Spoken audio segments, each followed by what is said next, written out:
রাত্রেবেলা ভিতরে ভিতরে মনে করেন ছেলেমেয়েরা পর্নোগ্রাফি দেখতেছে। বেশি ভালো সাজার প্রয়োজন নেই, সবারই চোখে কম বেশি এটা পড়েছে। যারা অনলাইনে ঢুকেছেন জীবনে একবার হলেও তার চোখে পড়বে, এটা অনলাইনের ফিতনা, তাই না? পর্নোগ্রাফিও দেখতেছে। এদিকে পর্নোগ্রাফি দেখার মধ্য দিয়ে কি হয়, মানুষ পশু হয়ে যায়। একটা মানুষ যখন পর্নোগ্রাফিতে আসক্ত হয়, ওটা ছাড়া সে চলতে পারতেছে না। ওর সামনে আপনি 5 বছর 6 বছর একটা মেয়েকেও যদি দেন, ওকে ধর্ষণ করে রেখে দেন। দেখেন, হ্যাঁ, কেন ধর্ষণ করলো 5 বছরের মেয়েটাকে?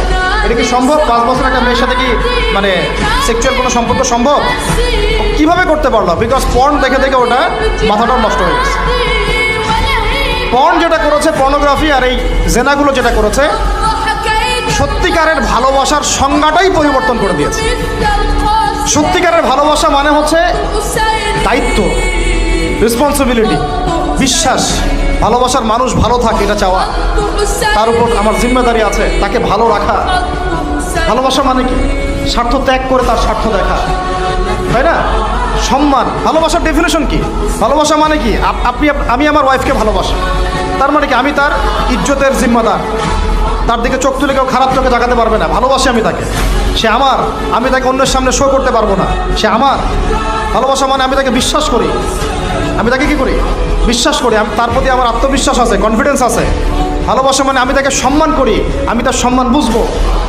তো পর্ন আর জেনা যেটা করলো, ভালোবাসার সংজ্ঞাটাই পরিবর্তন করে দিল। এরা ভালোবাসার সংজ্ঞা দিল, ভালোবাসা মানে হলো যৌনতা।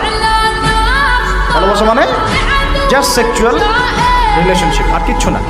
এরা যদি একে অপরকে সত্যি ভালোবেসে থাকে, তাহলে আগামীকাল এদেরকে বলেন যে জেনা মুক্তভাবে বিয়ে করে ফেলো দেখি। এদের মধ্যে 80% এটা করবে না। কারণ তাহলে ভালো ভালো যদি এতই বাসো, তা হাতটা ধরিও না তুমি। আল্লাহ পাক হাত ধরতে নিষেধ করছেন। তুমি পরিবারের মাধ্যমে প্রস্তাব পাঠাও, মোহর ফিক্স করো, করে বিয়ে করো। ভালোবাসো যদি, তাহলে তাকে নিয়ে সন্তুষ্ট থাকো, তার সম্মানবোধ রক্ষা করো, তার দায়িত্ব নাও। তার কি নিবা? দায়িত্ব নাও। ভালোবাসার ডেফিনেশন চেঞ্জ করেছে এরা। একটা মেয়েকে ভালো তুমি যদি বেশেই থাকো ছেলেটাকে, তাহলে তুমি তার সাথে কিভাবে এভাবে হারাম জেনায় লিপ্ত হতে পারবে? তোমার তো বলা উচিত ছিল যে আমি একজন মুসলিম মেয়ে, আমি এসব জেনাতে যাব না। আমাকে যদি আপনি পছন্দ করেই থাকেন, আমার বাবার কাছে প্রস্তাব পাঠান। সিম্পল। এরপর পরিবারের মাধ্যমে আহাদ হবে, তারপরে আমরা আক্ত হবে, সেখানে আমাদের মোহর থাকবে, সাক্ষী থাকবে, আল্লাহর কালিমা সাক্ষী রেখে আমরা বিয়ে করে ফেলি। এইগুলোর মধ্য দিয়ে ভালোবাসার ডেফিনেশন চেঞ্জ করে দেওয়া। ভালোবাসার মানে যেটা ছিল সম্মান, ওটার নাম হয়ে গেল এখন যৌনতা।